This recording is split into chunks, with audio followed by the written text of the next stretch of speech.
വിശദമായ വാർത്തകളിലേക്ക്. Thrissur Kiraloor Parashurama memorial school പൂട്ടി. സ്കൂൾ ഓഫീസ് സീൽ ചെയ്തു. എന്നാൽ സ്കൂൾ പൂട്ടാനെത്തിയ AEOM സംഘത്തെയും പ്രതിഷേധക്കാർ തടഞ്ഞു. വിവരങ്ങളുമായി ദിൽജിത്ത് ചേരുന്നുണ്ട്. ദിൽജിത്ത്, ലാഭകരമല്ലെന്ന് കാണിച്ചു തന്നെയാണോ ഈ സ്കൂളും പൂട്ടിയത്?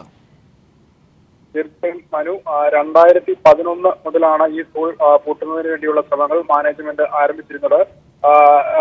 കഴിഞ്ഞ ആഴ്ച സ്കൂൾ പൂട്ടുന്നതിനായി വടക്കാൻ AEOയുടെ നേതൃത്വത്തിൽ ഉദ്യോഗസ്ഥർ കിരാലൂർ പരശുരാമ മെമ്മോറിയൽ LP സ്കൂളിൽ എത്തിയിരുന്നു. എന്നാൽ പ്രതിഷേധക്കാരുടെ സ്കൂൾ സംരക്ഷണ സമിതിയുടെ നേതൃത്വത്തിലുള്ള പ്രതിഷേധക്കാരുടെ പ്രതിഷേധം മൂലം AEO ഉൾപ്പെടെയുള്ള ആളുകളെ കഴിഞ്ഞ ദിവസവും തടഞ്ഞു വെച്ചിരുന്നു.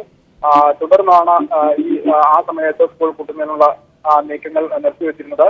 ആദ്യഘട്ടത്തിൽ സ്കൂൾ നഷ്ടത്തിലാണ് എന്ന് ചൂണ്ടിക്കാട്ടിക്കൊണ്ട് സർക്കാരിനെ സമീപിച്ചെങ്കിലും വിദ്യാഭ്യാസ വകുപ്പ് ഇതിനെ തടഞ്ഞതിനെ തുടർന്നാണ് മാനേജർമാർ ഹൈക്കോടതിയെ സമീപിച്ചത്. ഹൈക്കോടതിയിൽ നിന്ന് സ്കൂൾ പൂട്ടുന്നതിനായുള്ള ഉത്തരവ് 2015 മാനേജ്മെന്റിന് ലഭ്യമായിരുന്നു. എന്നാൽ 2015 പ്രവേശനോത്സവ ദിവസം സ്കൂൾ പൂട്ടുന്നതിനായി നീക്കം നടത്തിയപ്പോൾ ഇതേ തരത്തിൽ പ്രതിഷേധങ്ങൾ ശക്തമായപ്പോൾ ഈ ശ്രമം ഉപേക്ഷിക്കുകയായിരുന്നു. തുടർന്നാണ് ആ വർഷം അധ്യയന വർഷം ആരംഭിച്ച ശേഷം വീണ്ടും സുപ്രീം കോടതിയെ സമീപിക്കുന്ന നടപടികളിലേക്ക് പോയത്. കഴിഞ്ഞ ഒക്ടോബറിൽ ഹൈക്കോടതി സ്കൂൾ പൂട്ടാനുള്ള ഹൈക്കോടതി ഉത്തരവ് നടപ്പാക്കാനായി സുപ്രീം കോടതി നിർദ്ദേശം നൽകിയിരുന്നു. ഈ ഉത്തരവിന്റെ ഭാഗമായാണ് അധ്യയന വർഷം പൂർത്തിയായ വേളയിൽ സ്കൂൾ വീണ്ടും പൂട്ടാനുള്ള നീക്കത്തിലേക്ക് കടന്നത്.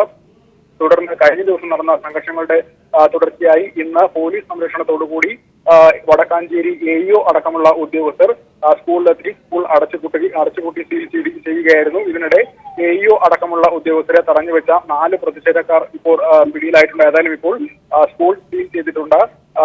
വിദ്യാഭ്യാസ മന്ത്രിയുമായി ബന്ധപ്പെടുമ്പോൾ ഇത്തരത്തിൽ സർക്കാർ സുപ്രീം കോടതിയിൽ പുതിയ ഹർജി ഈ സ്കൂൾ പൂട്ടാനുള്ള ഉത്തരവ് സ്റ്റേ ചെയ്യണമെന്ന് ആവശ്യപ്പെട്ടുകൊണ്ട് പുതിയ ഹർജി സമർപ്പിക്കപ്പെട്ടിട്ടുണ്ട്. അത് ഇന്ന് ഉച്ചയ്ക്ക് ശേഷം സുപ്രീം കോടതിയിൽ സമർപ്പിക്കും എന്നാണ് വിദ്യാഭ്യാസ മന്ത്രിയുമായി അടുത്ത വൃത്തങ്ങൾ ലഭ്യമാകുന്ന വിവരം. തീർച്ചയായിട്ടും ദിൽജിത്താണ് വിവരങ്ങൾ നൽകിയത്. തൃശൂർ കിരാലൂരിൽ ഒരു സ്കൂൾ പൂട്ടി. പരശുരാമ മെമ്മോറിയൽ സ്കൂളാണ് പൂട്ടിയത്. സ്കൂൾ പൂട്ടാനെത്തിയ AEOM സംഘത്തെയും പ്രതിഷേധക്കാർ തടഞ്ഞു. കോഴിക്കോട് മലാപ്പറമ്പ് സ്കൂൾ പൂട്ടാനുള്ള ഹൈക്കോടതി വിധിക്കെതിരെ സംസ്ഥാന സർക്കാർ സുപ്രീം കോടതിയിൽ അപ്പീൽ സമർപ്പിച്ചു. ദേശീയ വിദ്യാഭ്യാസ അവകാശ നിയമത്തിന്റെ ചട്ടങ്ങൾ പാലിക്കാതെയാണ് സ്കൂൾ പൂട്ടാൻ തീരുമാനിച്ചതെന്ന് സംസ്ഥാന സർക്കാർ അപ്പീലിൽ ചൂണ്ടിക്കാട്ടുന്നു. സ്കൂൾ പൂട്ടിയാൽ വിദ്യാർത്ഥികൾ പ്രതിസന്ധിയിലാകുമെന്നും സംസ്ഥാന സർക്കാർ അറിയിച്ചു. കോഴിക്കോട് മലാപ്പറമ്പ് സ്കൂൾ പൂട്ടാൻ UDF സർക്കാരിന്റെ കാലത്താണ് തീരുമാനിച്ചത്. ഇതിനെതിരെ വൻ ജനകീയ പ്രക്ഷോഭം ഉയർന്നുവരികയും ചെയ്തു. ഈ പശ്ചാത്തലത്തിലാണ് പുതിയ സർക്കാർ സ്കൂൾ അടച്ചുപൂട്ടാനുള്ള തീരുമാനത്തിനെതിരെ സുപ്രീം കോടതിയിൽ അപ്പീൽ സമർപ്പിച്ചത്. നേരത്തെ കേരള ഹൈക്കോടതി സ്കൂൾ പൂട്ടാൻ ഉത്തരവിട്ടിരുന്നു. ഈ ഉത്തരവ് സംസ്ഥാന സർക്കാർ സുപ്രീം കോടതിയിൽ ചോദ്യം ചെയ്യും. ദേശീയ വിദ്യാഭ്യാസ അവകാശ നിയമത്തിന്റെ പരിധിയിലാണ് മലാപ്പറമ്പ് സ്കൂൾ ഉള്ളത്. ഈ നിയമപ്രകാരം സ്കൂൾ പൂട്ടാനുള്ള തീരുമാനം തദ്ദേശ സ്ഥാപനവും AEOയും കൈക്കൊള്ളണം. ഇതിന്മേൽ സംസ്ഥാന സർക്കാരാണ് തീരുമാനമെടുക്കേണ്ടത്. പക്ഷേ മലാപ്പറമ്പ് സ്കൂൾ കാര്യത്തിൽ അത്തരമൊരു നടപടിക്രമം പാലിച്ചിട്ടില്ല. 3 കിലോമീറ്റർ ചുറ്റളവിൽ മറ്റു സ്കൂളുകളുമില്ല. അതുകൊണ്ട് തന്നെ പുതിയ അധ്യയന വർഷം ആരംഭിക്കാനിരിക്കെ സ്കൂൾ അടച്ചുപൂട്ടിയാൽ അത് നിരവധി വിദ്യാർത്ഥികളുടെ ഭാവിയെ ബാധിക്കുമെന്നും അപ്പീലിൽ ചൂണ്ടിക്കാട്ടുന്നു. കൂടാതെ സ്കൂൾ സ്ഥിതി ചെയ്യുന്ന സ്ഥലം കൈക്കലാക്കാൻ റിയൽ എസ്റ്റേറ്റ് താൽപ്പര്യക്കാർ ശ്രമിക്കും. ഭൂമിക്ക് കനത്ത വിലയുള്ള കേരളത്തിൽ ഇത്തരത്തിലുള്ള ശ്രമങ്ങൾ ഉണ്ടായാൽ അത് പൊതുവിദ്യാഭ്യാസ മേഖലയെ തകർക്കുമെന്നും സംസ്ഥാന സർക്കാർ സുപ്രീം കോടതിയിൽ ചൂണ്ടിക്കാട്ടുന്നു. കേസിൽ മുതിർന്ന അഭിഭാഷകരെ ഹാജരാക്കാനും കേരള സർക്കാർ ശ്രമിക്കുന്നുണ്ട്. News bureau, Delhi.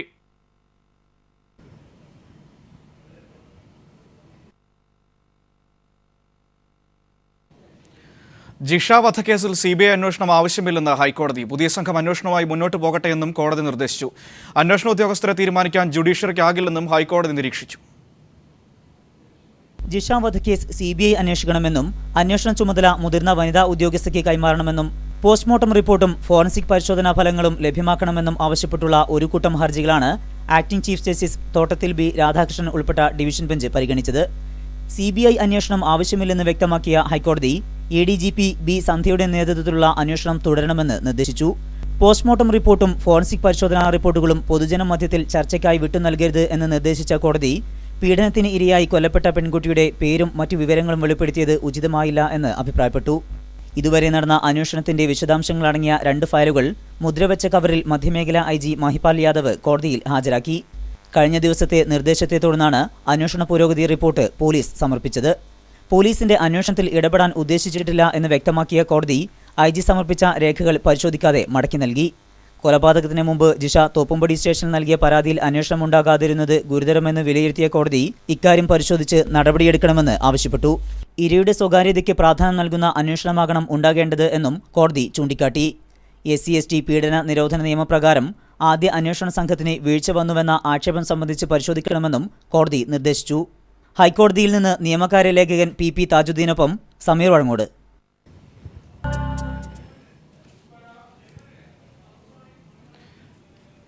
പ്രവാസി മലയാളി ജോയ് വി ജോണിനെ കൊലപ്പെടുത്തിയ മകൻ ഷെറിന്റെ അറസ്റ്റ് പോലീസ് രേഖപ്പെടുത്തി. ഷെറിനെ എത്തിച്ച ചിങ്ങവനത്തും ചെങ്ങന്നൂരും പോലീസ് പരിശോധന നടത്തി. 4 മണിക്ക് ജില്ലാ പോലീസ് മേധാവി പത്രസമ്മേളനം നടത്തും. വിവരങ്ങളുമായി ഷാജഹാൻ ചേരുന്നുണ്ട് ചെങ്ങന്നൂരിൽ നിന്നും. ഷാജി, വിവരങ്ങൾ എന്താണ്?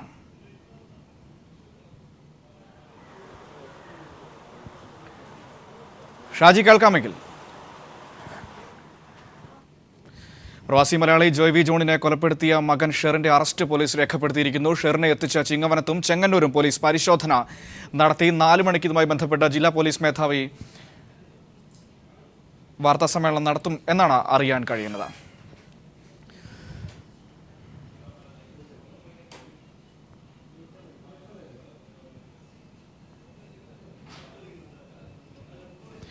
കലാഭവൻ മണിയുടെ മരണത്തിന്റെ അന്വേഷണം ഒരാഴ്ചയ്ക്കകം പൂർത്തിയാകുമെന്ന് പോലീസ്. മൃതദേഹത്തിൽ കീടനാശിനിയുടെ അംശം കണ്ടെത്താനായില്ല. എന്നാൽ ഹൈദരാബാദിൽ നിന്നുള്ള ഫോറൻസിക് റിപ്പോർട്ടിൽ വിഷമദ്യത്തിന്റെ സാന്നിധ്യം കണ്ടെത്തി. വിഷമദ്യം ശരീരത്തിലെത്തിയത് എങ്ങനെയെന്ന ചോദ്യത്തിന് ഉത്തരം കിട്ടിയാൽ അന്വേഷണം ഒരാഴ്ചയ്ക്കുള്ളിൽ പൂർത്തിയാക്കാനാകുമെന്നാണ് പോലീസ് കരുതുന്നത്.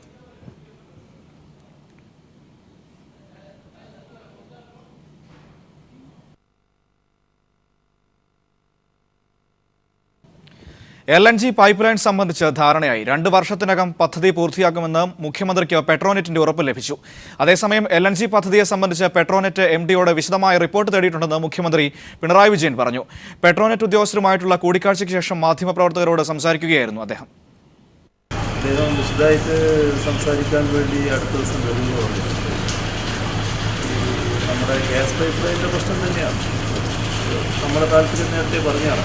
അദ്ദേഹം പറഞ്ഞിട്ടുണ്ട് ഞങ്ങളുടെ താല്പര്യവും ടൈം വേണമെന്ന് ഞാൻ ചിന്തിക്കുന്നു.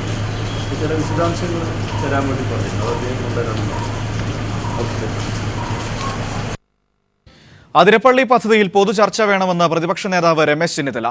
അതേസമയം കോൺഗ്രസിലെ ഗ്രൂപ്പ് വഴക്കുകളുടെ കാലം കഴിഞ്ഞെന്നും കേരളത്തിൽ കോൺഗ്രസ് ഇനി ഒറ്റക്കെട്ടെന്നും ചെന്നിത്തല പറഞ്ഞു. ഗ്രൂപ്പ് വഴക്കുകളുടെയും തമ്മിലടിയുടെയും ഗ്രൂപ്പുകൾ തമ്മിലുള്ള തർക്കങ്ങളുടെയും ഒരു കാലം കേരളത്തിലെ കോൺഗ്രസിൽ അവസാനിക്കുകയാണ്. കേരളത്തിൽ 12-13 വർഷക്കാലം നേതൃത്വത്തിൽ ശ്രീ AK ആന്റണിക്ക് ശേഷം ഇരുന്ന ശ്രീ ഉമ്മൻചാണ്ടി തെരഞ്ഞെടുപ്പ് കഴിഞ്ഞ ഉടൻ തന്നെ അദ്ദേഹം കോൺഗ്രസ് പാർലമെന്ററി പാർട്ടി നേതാവ് സ്ഥാനത്തേക്കില്ല എന്ന് പ്രഖ്യാപിക്കുകയും അതേ തുടർന്ന് അദ്ദേഹം എൻ്റെ പേര് നിർദ്ദേശിക്കുകയുമാണ് ഉണ്ടായത്. ഇത് കേരളത്തിലെ കോൺഗ്രസിൽ അസാധാരണമായി ഉണ്ടാകുന്ന ഒരു കാര്യമാണ്. കാരണം ഗ്രൂപ്പ് മത്സരങ്ങളുടെയും കിടമത്സരങ്ങളുടെയും സാഹചര്യത്തിൽ നിന്ന് വ്യത്യസ്തമായി ഒരു പുതിയ സന്ദേശം ഇതിലൂടെ കേരളത്തിലെ കോൺഗ്രസ് പ്രവർത്തകന്മാർക്ക് നൽകിയിരിക്കുകയാണ്. പ്രവാസി മലയാളി ജോയ് വി ജോണിനെ കൊലപ്പെടുത്തിയ മകൻ ഷെറിന്റെ അറസ്റ്റ് പോലീസ് രേഖപ്പെടുത്തി. ഷെറിനെ എത്തിച്ച ചിങ്ങവനത്തും ചെങ്ങന്നൂരും പോലീസ് പരിശോധന നടത്തി. 4 മണിക്ക് ജില്ലാ പോലീസ് മേധാവി പത്രസമ്മേളനം നടത്തും. വിവരങ്ങൾ ചെങ്ങന്നൂരിൽ നിന്നും ഷാജഹാൻ നൽകും. ഷാജി, ഷെറിന്റെ അറസ്റ്റ് പോലീസ് രേഖപ്പെടുത്തിയിരിക്കുന്നു. പോലീസ് നൽകുന്ന വിവരങ്ങൾ എന്താണ്? മനു, 4 മണിയോടുകൂടിയാണ് ജില്ലാ പോലീസ് മേധാവിയുടെ നേതൃത്വത്തിലുള്ള പത്രസമ്മേളനം ചെങ്ങന്നൂർ DYSP ഓഫീസിൽ അറേഞ്ച് ചെയ്തേക്കുന്നത്.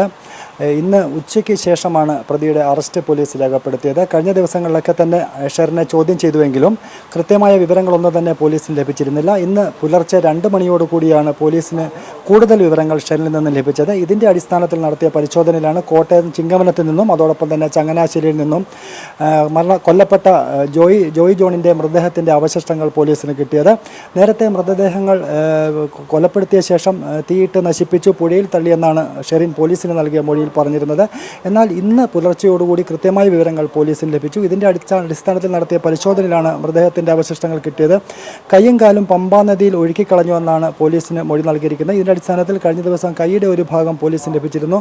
ബാക്കി ഭാഗങ്ങളും പുഴയിൽ ലഭിക്കുന്നതിന് വേണ്ടി പോലീസ് തിരച്ചിൽ നടത്തി വരികയാണ്. പോലീസിന് ഇപ്പോൾ ലഭിച്ച മൃതദേഹത്തിൻ്റെ അവശിഷ്ടങ്ങളൊക്കെ ആലപ്പുഴ മെഡിക്കൽ കോളേജ് ഹോസ്പിറ്റലിലേക്ക് മാറ്റും. അവിടെ നിന്നും DNA അടക്കമുള്ള പരിശോധനകൾക്ക് ഇത് വിധേയമാക്കുന്നതിന് വേണ്ടിയിട്ടാണ് മാറ്റുന്നത്. പിതാവുമായിട്ടുള്ള ശത്രുതാപരമായിട്ടുള്ള ഒരു നിലപാടിലേക്ക് പോയത് സാമ്പത്തിക ഇടപാടുകളും അതോടൊപ്പം തന്നെ ചില പിതാവിൻ്റെ വഴിവിട്ട ബന്ധങ്ങളുമാണെന്നാണ് പോലീസിന് നൽകിയ മൊഴിയിൽ ഷെറിൻ പറഞ്ഞിരിക്കുന്നത്.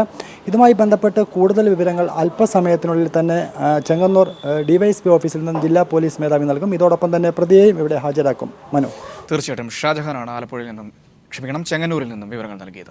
മറ്റു വാർത്തകൾ ചുരുക്കത്തിൽ. അടിമകളാക്കപ്പെട്ട പെൺകുട്ടികളെ ഇസ്ലാമിക് സ്റ്റേറ്റ് ഭീകരർ ഓൺലൈനിലൂടെ വിൽക്കാൻ ശ്രമിക്കുന്നതായി റിപ്പോർട്ട്. സംഘടനയുടെ മൂലധനം ഉയർത്തുന്നതിന് ആവശ്യമായ പണം ലഭിക്കുന്നതിനാണ് ഓൺലൈൻ വാണിഭമെന്നും റിപ്പോർട്ട്. ഉപരാഷ്ട്രപതി ഹമീദ് അൻസാരിയുടെ 5 ദിവസത്തെ വിദേശ സന്ദർശനത്തിന് ഇന്ന് തുടക്കം. മൊറോക്കോ, ടുണീഷ്യ എന്നീ രാജ്യങ്ങളാണ് അദ്ദേഹം സന്ദർശിക്കുക. ഹൂസ്റ്റണിലുണ്ടായ വെടിവെപ്പിൽ അക്രമി ഉൾപ്പെടെ 2 പേർ കൊല്ലപ്പെട്ടു. 6ഓളം പേർക്ക് പരിക്കേറ്റു. ഒരാഴ്ചയ്ക്കിടെ മെഡിറ്ററേനിയൻ തീരത്തുണ്ടായ 3 കപ്പൽ ദുരന്തങ്ങളിൽ 700-ലധികം അഭയാർത്ഥികൾക്ക് ജീവൻ നഷ്ടപ്പെട്ടതായി UN വാർത്താ ഏജൻസി.